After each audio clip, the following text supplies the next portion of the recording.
Entre 1832 et 1839, près de 2,5% de la population française meurt du choléra.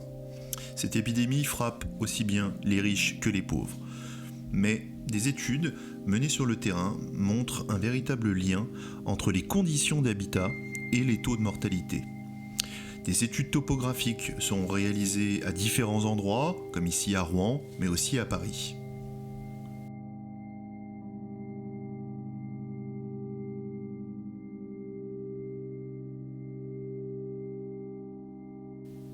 Le lien entre les épidémies et l'habitat nous pose directement la question de savoir comment était Paris au milieu du XIXe siècle. À cette époque, naissent justement les premiers principes photographiques qui nous permettent de garder des traces de ce qu'était l'habitat parisien et au-delà de savoir à quoi ressemblait Paris à cette époque. Si c'est au départ pour des questions d'hygiène qu'on pense à l'urbain, les réflexions menées intègrent également la problématique du maintien de l'ordre public. La ville n'a pas encore connu les grandes transformations à venir qui seront organisées par Haussmann et qui vont façonner le Paris tel que nous le connaissons aujourd'hui. Ces étonnantes images d'archives nous montrent un Paris totalement différent. Caractère villageois sur certains secteurs, caractère industriel sur d'autres. Cette image montre par exemple le 20e arrondissement, qui ressemble plutôt à un bidonville. C'est dans ce contexte que la première loi française sur le logement insalubre est votée le 13 avril 1850. Elle établit d'une part les premiers critères du logement insalubre, logement qui se trouve dans des conditions de nature à porter atteinte à la vie ou à la santé des habitants. Cette loi reste cependant d'une portée modeste, en chargeant les conseils municipaux de définir les mesures d'assainissement des logements. C'est à Paris que l'intervention sera la plus significative avec des pouvoirs spéciaux confiés au préfet de la Seine, notamment le mécanisme de l'expropriation. Il s'agira de mener un projet de rénovation urbaine répondant à un double objectif, santé et sécurité.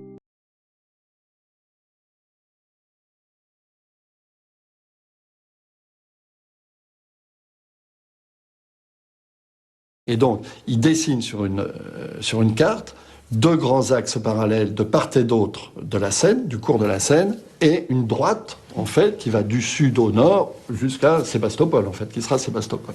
Et à partir de là, Haussmann va traiter complètement Paris, comme ça, autour de ces deux axes, qu'on appelle le grand axe, d'ailleurs, en fait, et qui sera la trame, en fait, sur laquelle va s'appuyer toute la transformation de Paris par la suite. Le Paris de la fin du XIXe siècle.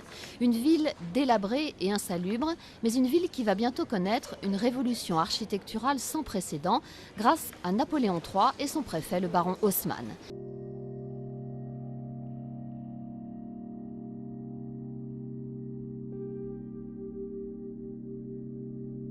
Assainir et moderniser Paris, mais aussi donner aux Parisiens le minimum vital comme l'eau courante, telle est la priorité de Napoléon III. Dès 1853, il lance le chantier, il va durer 17 ans. Ils ont abattu 20 000 immeubles insalubres, ils en ont recréé 30 000, ils ont créé 300 km de voirie, ils ont créé 600 km d'égouts. C'est un travail colossal.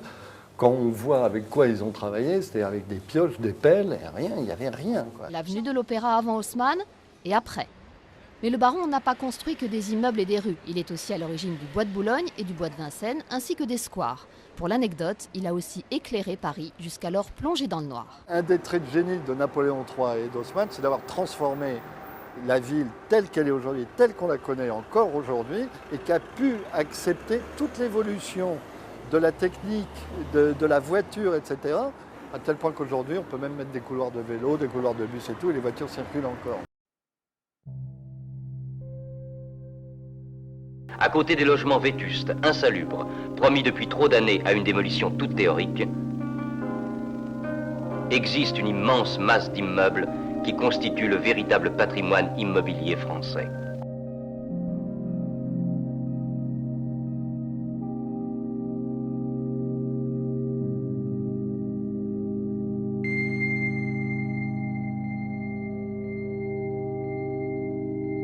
Ces immeubles, bâti depuis moins d'un siècle et bâti pour durer, représente les 2/3 des logements anciens actuellement occupés. Ils forment le corps même des villes et leur démolition ne peut être envisagée. Or, c'est ce corps qui est malade depuis plus de 40 ans. Mais parler de revenus, c'est évoquer la question des loyers, problème délicat, source d'innombrables et graves malentendus. De part et d'autre, on brandit les lieux communs. Au mythe du propriétaire vautour, du singe balsacien, répond celui du locataire abusif. L'homme au charbon dans la baignoire. Mais hélas, plus de 95% des logements en France n'ont pas de baignoire.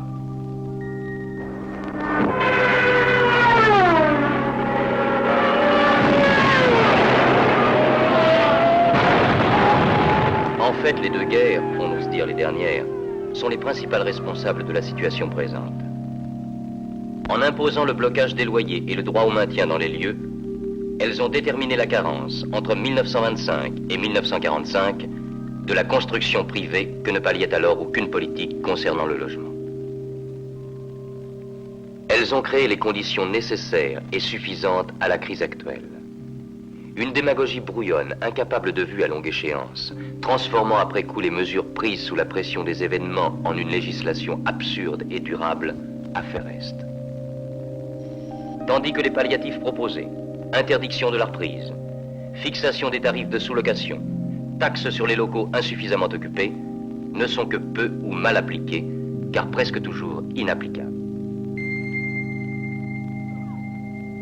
Comment s'étonner alors si dans la Seine, la clientèle des hôtels meublés, la forme d'habitat la plus onéreuse, est chaque année davantage constituée par les manœuvres, c'est-à-dire par la classe sociale la plus défavorisée.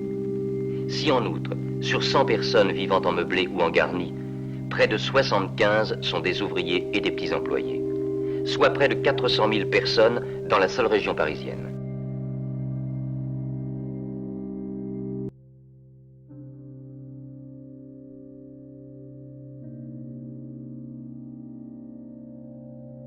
Suite à l'appel du 1er février 1954 au micro de Radio Luxembourg, l'abbé Pierre achète un terrain à Noisy-le-Grand, au lieu-dit Château de France. Installé en juin 1954, le camp appelé par l'abbé Pierre le camp des familles de Noisy-le-Grand accueillait plus de 252 familles d'ouvriers, des sans-logis, provenant de toute l'Île-de-France et même de province, et s'installant dans des tentes de l'armée américaine et des igloos, sortes de cabanes en fibrociment.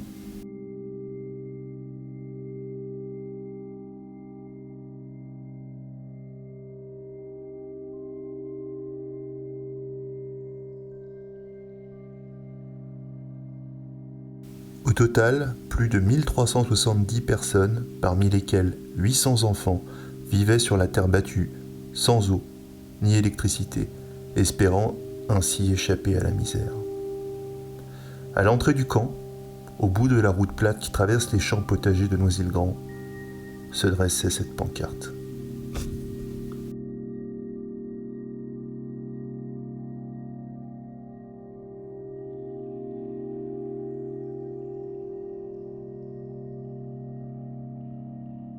Pour réparer le mal, qu'avons-nous fait?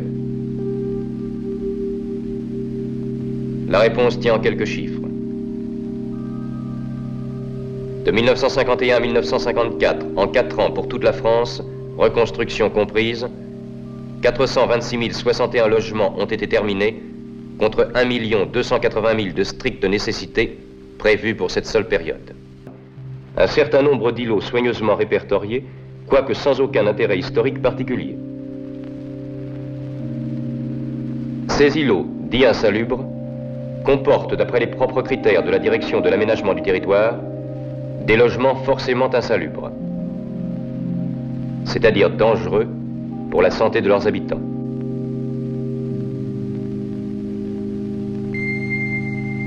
Ils le sont d'ailleurs officiellement depuis plus de 50 ans. Et apparaissent surtout remarquables par leur étendue, un peu plus de 250 hectares, leur population qui avoisine les 200 000, et l'insalubrité, d'où ils tirent leur nom.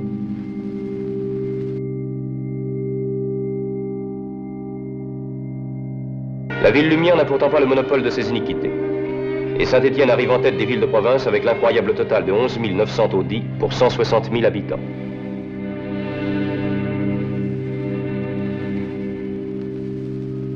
Ainsi, il existe aujourd'hui en France, officiellement dénombrés, 200 000 logements ruraux et 350 000 logements urbains qui, par leur structure même, attendent à la vie de leurs occupants.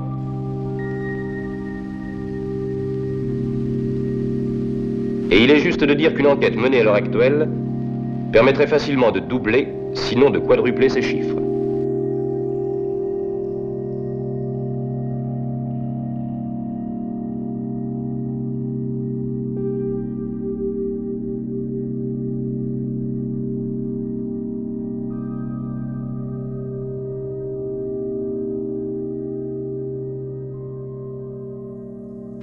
Aux vices de construction par essence irréparables viennent s'ajouter en outre, et selon une progression constante, les effets de la vétusté.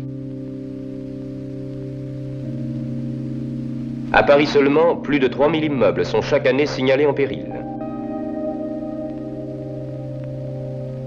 3000 immeubles dont les locataires, faute de trouver à surloger, sont condamnés à devenir les hôtes d'une forêt monstrueuse.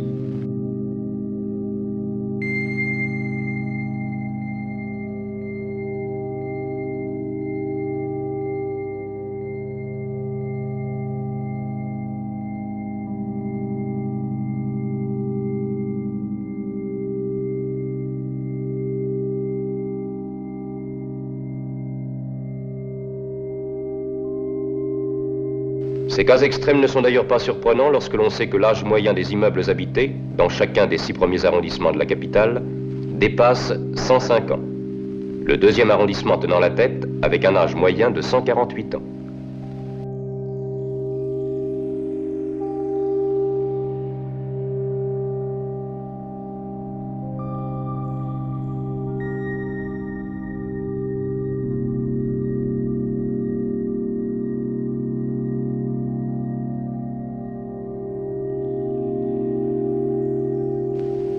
À Paris enfin, 20% des logements n'ont pas de poste d'eau intérieur. «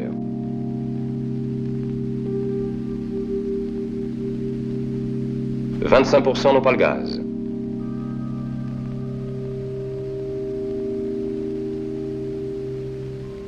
« 56% ne possèdent pas les WC à l'intérieur.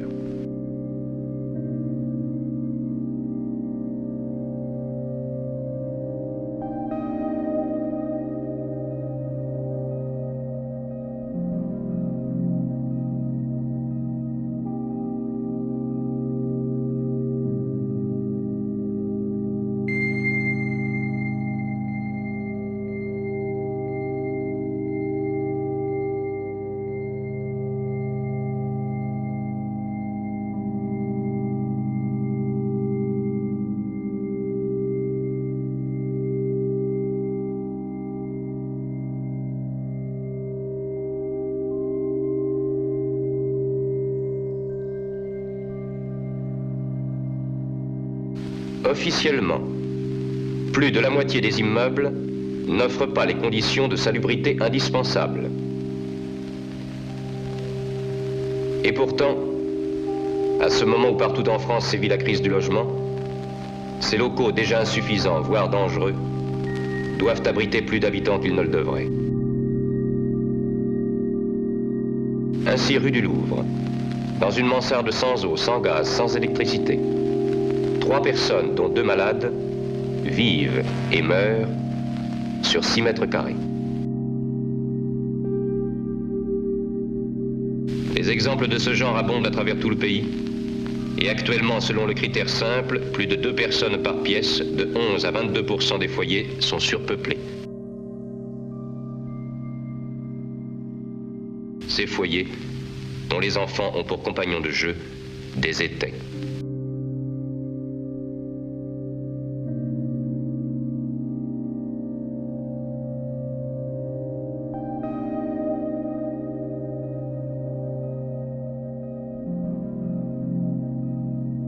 Comment s'étonner alors si dans la Seine, 12 000 hôtels et maisons meublées, souvent vétustes et parfois même insalubres, abritent, et à quel prix, 7 à 8% de la population, soit 400 000 habitants, dans 250 000 chambres.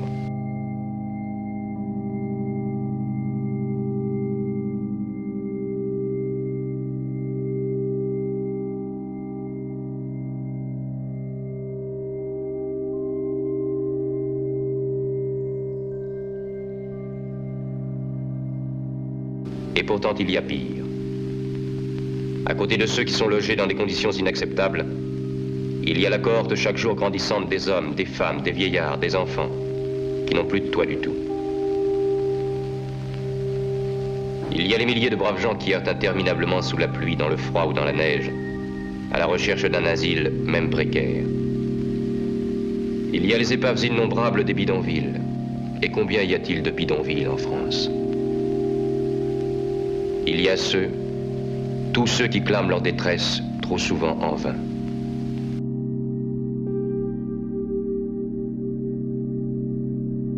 On peut chiffrer par contre, et l'on restera ici bien au-dessous de la réalité, les atteintes à l'hygiène publique et privée.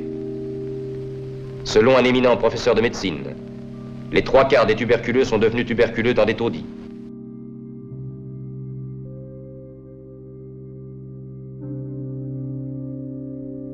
Il n'y a plus de taudis au Danemark ni en Hollande. Résultat, dans ces pays, le taux de la mortalité par tuberculose est le quart de ce qu'il est en France. En détruisant les taudis et en les remplaçant par des logements salubres, nous sauverions chaque année de la mort par tuberculose 10 000 Français.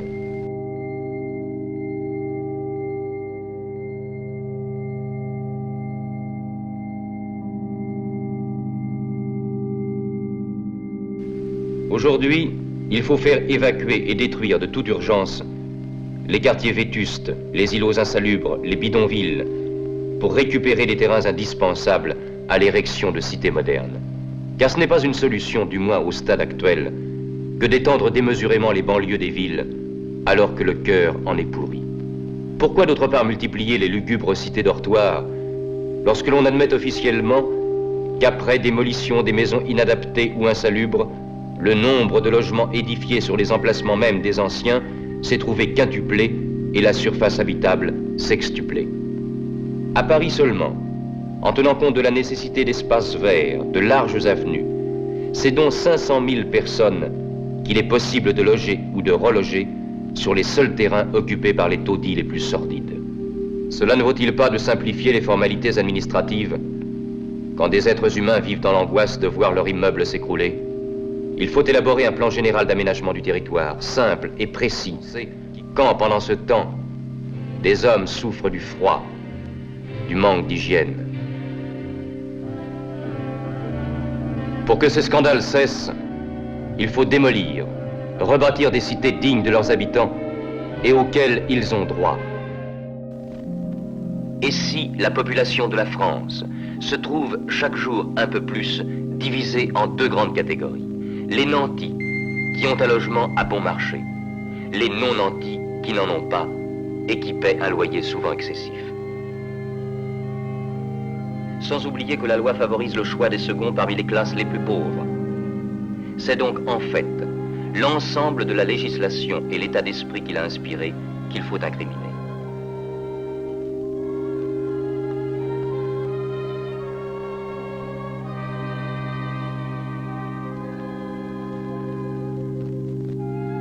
La responsabilité de cette carence ne semble appartenir à personne en propre.